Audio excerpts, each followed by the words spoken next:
क्या ईरान पागल था? आयतुल्लाह खोमेनी साहब ने फतवा निकाल दिया सलमान रश्दी के प्रति, तो क्या मैं तो बीबीसी की क्या दुनिया भर के अंदर प्रदर्शन हुए थे सलमान रश्दी के फैलाया गया है? क्या सब पागल थे? उस वक्त के स्कॉलर्स जो रास्ते पे उतरे, किसी ने बैन नहीं किया ना, विरोध प्रदर्शन किया उस वक्त 88 यूरोप ने बैन किया, अमेरिका ने बैन किया, कर रहा हूं, क्या वो सब नहीं? किसने बैन किया? कौन से यूरोप में संविधान है का नाम बताएं? नॉन मुस्लिम संविधान है, constitution given to us by doctor Baba Saheb Ambedkar. पांच सेकुलर देशों का नाम बताइए ना। भारत, आप भारत में रहते हो, गाना गाते हो यूरोप का, भारत में रहते हो, गाना गाते हो पाकिस्तान का, भारत में रहते हो, बात करते हो अमेरिका की। सुनिए, मेरे भारत में, आप पाकिस्तान में है, आपको याद मेरे भारत में संविधान है, संविधान ने इजाजत दिया है कि अगर कोई आपत्तिजनक चीज लोगों के पास आ सकती है, आप उसी में कोर्ट में जाइए ना। वही तो कह रहा हूं मैं, डॉक्यूमेंट्री कहाँ कहाँ बैंड हुई है बताइए ना। मोदी तो आपको सलाह दे रहा हूं कि आप अदालत में जाइए। जो मोदी पे डॉक्यूमेंट्री बनाई उसको आप जाइए अदालत में, उसके बारे में भी, उसमें भी अदालत में जाइए ना, आप तो वकील है ना। अरे सुनिए सर, सुनिए, आप उसमें भी अदालत में जाइए, ये अदालत में जाकर इसका बिल्कुल जाएंगे। अरे भाई फाइल करेंगे, जितने भी देश हैं जो कि अभिव्यक्ति की आजादी में विश्वास रखते हैं, वहां पर इस पर बैन नहीं लगाया गया। कहां बैन लगाया गया? किन किस्म के देशों में बैन लगाया गया? Somalia, Sudan, Pakistan, Bangladesh. क्या ऐसे देशों के साथ हम खुद को खड़ा पाना चाहते हैं? यह हश्र हो गया हमारे देश का कि हम वापस उसको उस दौर में धकेलना चाहते हैं।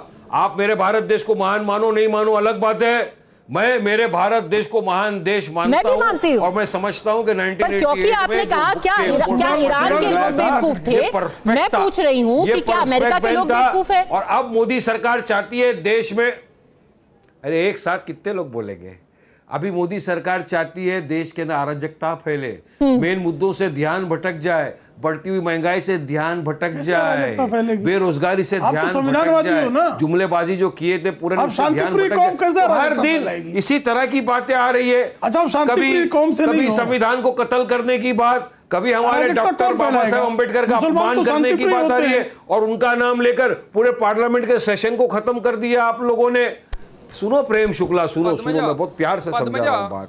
प्रेम शुक्ला, ये किताब को आने से आपको क्या फायदा होगा? मुसलमानों के दिलों को ठेस पहुंचाकर क्या फायदा है? अराजक है, कैसे आप मुसलमानों को नहीं? और ये जो बात बार कही जा रही है, सैयद जवाद, इससे पहले कि आप अपना पॉइंट रखें, ये समीर जी, ये जो बार कहा जाता है कि लोग जो हैं आहत हो जाएंगे, लोग जो हैं भड़क जाएंगे। एक आदमी था हादी माटर जिसने 2 साल पहले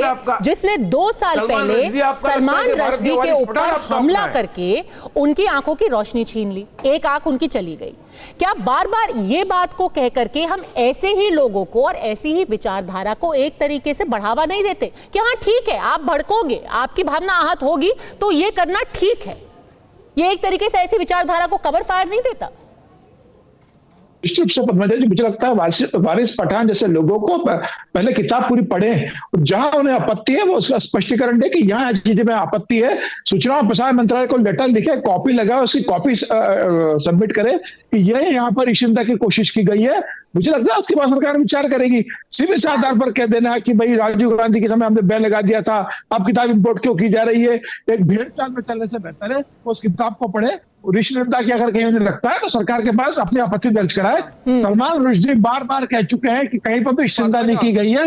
मुझे एक भी पैराग्राफ बता दीजिए पूरी किताब के अंदर जहां मैंने इशिंदा की होगी, वापस दे दूंगा। लेकिन आज तक किसी ने भी ये बताने की हिम्मत नहीं की कि कहां पर इशिंदा की गई है, कौन से शब्दों का इस्तेमाल किया गया है जहां पर चिंता होती है। और सैयद जवाद, कमाल की बात है कि हमारे देश में फ्री स्पीच के नाम पर नसरल्ला के लिए रैली निकल सकती है, पर लोग सैतानिक वर्सेस नहीं पढ़ सकते क्योंकि लोग आहत हो जाएंगे।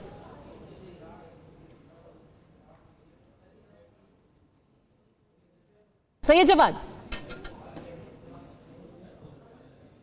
पद्मजा, देखिए क्या है, अभी तो गांधी जी के भजन के ऊपर भी लोगों की भावनाएं आहत हो जा रही हैं, और एक महिला कवित्री को सार्वजनिक तौर पे माफी मांगने के लिए मजबूर करा गया। यह जाल चलित और चेहरा है और इस चाल चरित्र और चेहरे को भारतीय जनता पार्टी के लोग जो हैं उसको आगे बढ़ाते हैं। इसका सटारिक अभी वर्सेस से क्या मीराबाई लेना देना के है? ऊपर इन्हीं के मंत्री ने टिप्पणी करी। इसका किताब से क्या लेना देना? अरे आ रहा हूं, उसका लेना देना है, अभी बता रहा हूं क्या अभी लेना देना, अभी बता रहा हूं। गांधी जी की भजन पे आपत्ति, अंबेडकर जी का मजाक उड़ाना, मीराबाई जैसी लेखिका इतनी बड़ी हमारे जिनके ऊपर शोध होती है, रिसर्च होती है हिंदी साहित्य के, उनके ऊपर अभद्र टिप्पणी करके माफी मांगना और पीछे से एक नैरेटिव चलाना, यह भारतीय जनता पार्टी पूरी तरीके से प्लान्ड वे में गढ़ रही है कि अभी जो देश के अंदर मुद्दे हैं उस पर चर्चा ना हो पाए। आप सैटेनिक वर्सेस किताब को सार्वजनिक तौर पे ले करके आ रहे हैं, तो आप बताइए जिन लोगों की भावनाएं आहत होंगी और प्रदर्शन होंगे। सर कमाल हो गया, ये तो आप बार बार जो नैरेटिव की बात कर रहे हैं, कल को आप ये ना कह दें कि सलमान रश्दी आरएसएस के पृष्ठभूमि के हैं, कि संघ के कहने पे ही उन्होंने सैटेनिक वर्सेस लिख दी। नहीं, भारतीय जनता पार्टी यहाँ 1988 के बैन के बाद ये किताब जो है उसके पीछे से, पर्दे के पीछे से खेल करने की कोशिश कर रही है। पर भाई आप कांग्रेस के समर्थक हैं, आपके गृह मंत्री रहे पी चिदंबरम, आपके विदेश मंत्री रहे शशि थरूर, क्योंकि वो खुद पढ़े लिखे हैं, वो कह रहे हैं कि भाई इसमें कुछ गलत नहीं है, इस पर बैन नहीं लगना चाहिए। या तो आप कह रहे हैं कि वो भी संघ समर्थक बन गए? नहीं, ये तो आपने माना कि कांग्रेस के अंदर, या वो बीजेपी का नैरेटिव में जुड़ना चाहते हैं। बड़ी लंबी चौड़ी है कुपड़ों की, वो भारतीय जनता पार्टी के अंदर है।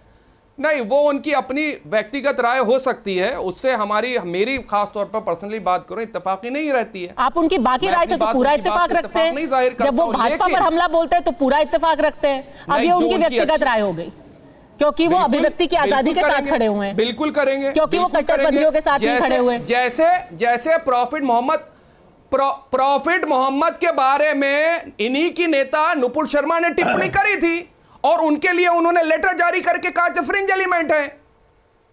याद है आपको या नहीं याद है? सार्वजनिक तौर पे फिर माफी मांगते घूमते हुए नजर आए थे भारतीय जनता पार्टी। तो आप कहना क्या चाहते हैं? ये हमको कायदा कानून ना सिखाया करे आकर के। कहना ये चाहते हैं जो किताब आ रही है उसका खास तौर पे मुसलमानों के बीच गुस्सा है, नाराजगी है। अगर किताब के ऊपर बैन लगा, नाराजगी किस बात की है? जब पढ़ी नहीं है, जब 5 दिन हुए उसको बिक्री शुरू हुए, तो नाराज कैसे हो गए? बिना पढ़े ही नाराज हो गए? नहीं, नेट सुनिए, अब आपको बता दूं, नेट के ऊपर किताब पढ़ी हुई है। नेट के ऊपर आपने किताब पढ़ी है? कब पढ़ी आपने नेट के ऊपर किताब? कह भी नहीं पाऊंगा। कब आपने पढ़ी है? किस तारीख को पढ़ी? मैं कल, क्या है किताब का मूल क्या है? अब मेरा एग्जाम लेने सारांश होता है, इसका एग्जाम नहीं दूंगा। नहीं, मैं काहे के लिए बताऊं? वो अल्फाज ही नहीं यूज करूंगा, सारांश तो मैं अल्फाज ही यूज नहीं करूंगा। मैं क्यों आपको बताऊं क्या है उसमें? मैं इसीलिए कह रहा हूं, उस किताब को बिल्कुल भी तौर पे हिंदुस्तान के अंदर नहीं आना चाहिए और मैं इसका खुद मुखालिफ हूं। मैं साफ कह रहा हूं, मुखालिफ हूं मैं इसका। हाँ, आपकी भावनाएं आहत होती तो आहत होती है। स्वामी प्रसाद मौर्य के ऊपर आप लाठी लेके, डंडा लेकर के दौड़ करके चढ़ जाएंगे, ठीक है? और हम उस चीज को भी गलत कहते आए तो आज भी गलत कहते चले आए हुए हैं। लेकिन आपकी मंशा हम जानते हैं। अरे हम आपकी मंशा जानते हैं, बाबा साहब भीमराव अंबेडकर पे माफी मांगो, चलो। अभी मुंह का जो वो अंदर जो फिट होता है ना एडम एप्पल, वो खामोश हो जाएगा, अभी नहीं बोल पाएंगे, माफी नहीं मांगेंगे अंबेडकर जी पर। कांग्रेसियों को मांगना पड़ेगा, बाबा साहब को बहुत अपमान किया। अरे माफी वीर, नेहरू जी के पूरे परिवार को कान पकड़ के उठना बैठना पड़ेगा। माफी वीर, किसी भी चीज पर बैन नहीं लगना चाहिए। अगर आप अगर एक किताब का समर्थन कर रहे हैं तो किसी डॉक्यूमेंट्री की भी मुखालफत मत कीजिए। लोगों को फैसला लेने दीजिए। प्रेम शुक्ला जी, डॉक्यूमेंट्री की भी मुखालफत मत कीजिए, लोगों को फैसला लेने दीजिए। आपकी शक्ल बताती है, हम थोड़ी ना बता रहे हैं। प्रेम शुक्ला, नहीं मैं अब आप नहीं वो तो आप अभी अपमान करके मीराबाई का माफी मांग चुके हैं। ठीक है, आखिरी 30 सेकंड बोलने दीजिए। सैयद जवाद एक एक करके आखिरी 30 सेकंड। जी पे माफी मांगी है। अरे पद्मजा जी संविधान के बारे में आपने आपत्तिजनक टिप्पणी करते हैं। देखिए प्लीज ऑडियो नीचे कीजिए, नहीं तो फिर ये तुतू में होती रहेगी। बोलो पद्मजा जी। बीबीसी की डॉक्यूमेंट्री देखे बिना मुझे बीबीसी की डॉक्यूमेंट्री देखना है मोदी जी की। मुझे अवसर दे दो तो मैं उत्तर देखने मिलेगी। ठीक है, बोलिए। कब दिखाएं पद्मा जी? आप अभी मैं इनका उत्तर दे रहा हूँ, सुन तो ले। आज गिर गए, क्या एक एक करके बोल सकते हैं प्लीज? दो बिंदुओं पे मैं उत्तर देना चाहता हूँ। अगर दोनों बिंदु पे मैं उत्तर देना चाहता हूँ, ये जनाब लोग पहले इस बिंदु पे उत्तर दो मुझे। बीबीसी डॉक्यूमेंट्री देखनी है मोदी की, कब दिखा रहे हैं मुझे? दे रहा हूं मैं दे रहा हूं। पद्मजा जी के सवालों का उत्तर पहले दूंगा, फिर आपके भी सवाल का उत्तर दे दूंगा। पद्मजा जी, पहली बात है सैटेनिक वर्सेज पर लगे बैन का लोगों को विरोध था, वो अदालत में गए, अदालत ने एक फैसला सुनाया। बीबीसी के डॉक्यूमेंट्री के बैन पर इनको आपत्ति है, ये अदालत जाए, कौन रोका हुआ इनको? ठीक है, किसने रोका है इनको? किसी ने इनका हाथ पैर पकड़ रखा है? ठीक है, अदालत जाने का अधिकार इनको है, पर अगर कोई भी सरकार किसी चीज पर बैन लगाएगी तो उसके ऊपर फिर पक्षपात का आरोप भी लगेगा। पहले 1988 में सैटेनिक वर्सेस पे बैन और फिर 1991 में तस्लीमा नसरीन की लज्जा पर बैन क्यों लगा, क्या ये लगना चाहिए, ये फैसला मैं आप पर छोड़ती हूँ। अड़ी में जुड़ने के लिए आप सबका बहुत बहुत धन्यवाद।